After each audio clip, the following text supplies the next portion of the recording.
DNA मित्रों, अब हम कश्मीर के अनंतनाग में आज हुए आतंकी हमले को डिकोड करेंगे। आज दोपहर करीब 12:30 बजे अनंतनाग के लाल चौक पर आतंकवादियों ने सुरक्षा बलों पर गोलीबारी कर दी। इस गोलीबारी में जम्मू कश्मीर पुलिस के हेड कांस्टेबल आशिक हुसैन कुरैशी शहीद हो गए। आज आपको ये जानना चाहिए, ये हमला जहां हुआ वो इलाका कितना संवेदनशील है, इस हमले का अमरनाथ यात्रा से क्या कनेक्शन है। आपको ये भी जानना चाहिए कि किस नए आतंकी गुट ने इस हमले की जिम्मेदारी ली है और इस हमले के बाद क्या एक्शन हुआ। लेकिन सबसे पहले आपको आतंकी हमले वाली जगह से हमारी ये ग्राउंड रिपोर्ट देखनी चाहिए।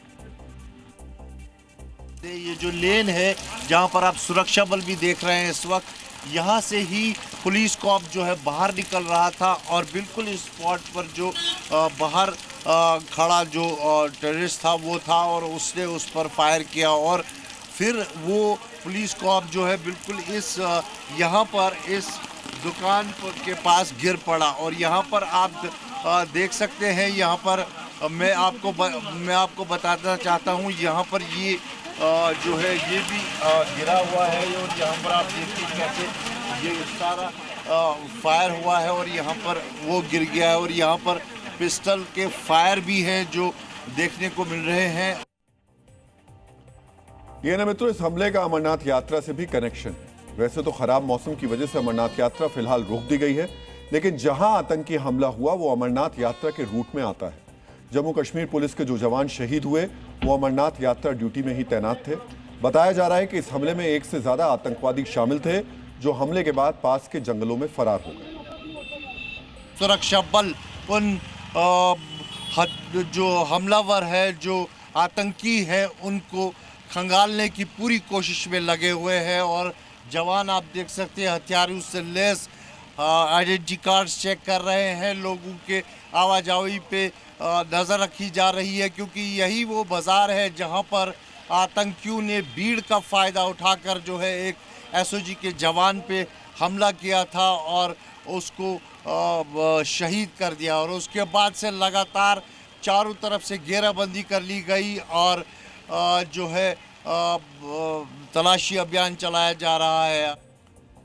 इस हमले के बाद इस नए आतंकवादी संगठन का नाम सामने आया है, यूएलसी, यूनाइटेड लिबरेशन काउंसिल। इसी संगठन ने हमले की जिम्मेदारी ली है। यूएलसी के नाम से एक पोस्ट करके हमले की जिम्मेदारी ली गई है। ये नाम पहली बार सामने आया है।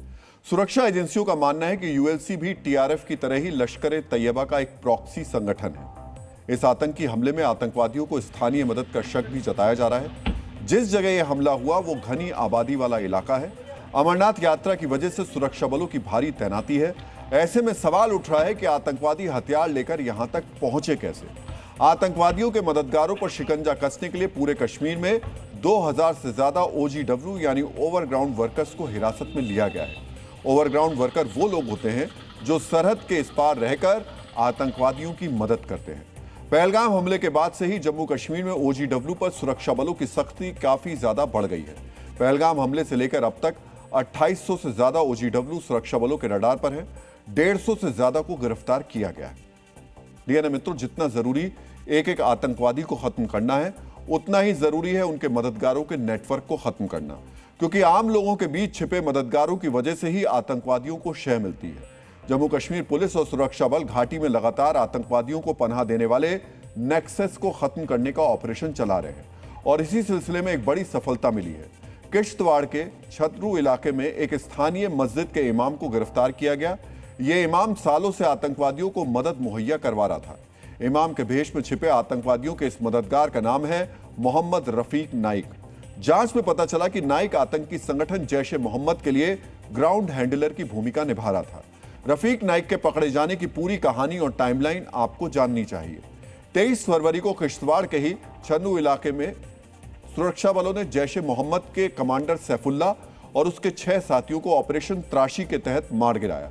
सैफुल्ला का एनकाउंटर एक बड़ी सफलता थी क्योंकि वो बीते 2 साल में सुरक्षा बलों को 20 बार चकमा दे चुका था। सवाल ये उठ रहे थे कि आखिर 7 आतंकवादियों का गुट लगातार 2 साल से किश्तवाड़ में ही सुरक्षा बलों को कैसे चकमा दे रहा है। यहीं से लोकल सपोर्ट का शक पैदा हुआ। एनकाउंटर के बाद सैफुल्ला के ठिकानों से जो चीजें मिली, यहां से शक और गहरा गया क्योंकि आतंकवादियों ने जंगल के बीच जो बंकर बनाया था वहां 20 किलो चावल, 50 नूडल्स के पैकेट, 20 तरह के मसाले और ताजी हरी सब्जियां मिली थी। बिना स्थानीय सपोर्ट के इतना राशन इकट्ठा करना 7 आतंकवादियों के लिए लगभग नामुमकिन था। सैफुल्लाह के एनकाउंटर के बाद एनकाउंटर साइट्स पर मिले इलेक्ट्रॉनिक उपकरणों के जरिए ट्रेसिंग शुरू हुई और एनकाउंटर के 5 महीने बाद मस्जिद में इमाम के भेष में छिपे आतंकवादियों के मददगार मोहम्मद रफीक नाइक को गिरफ्तार कर लिया गया।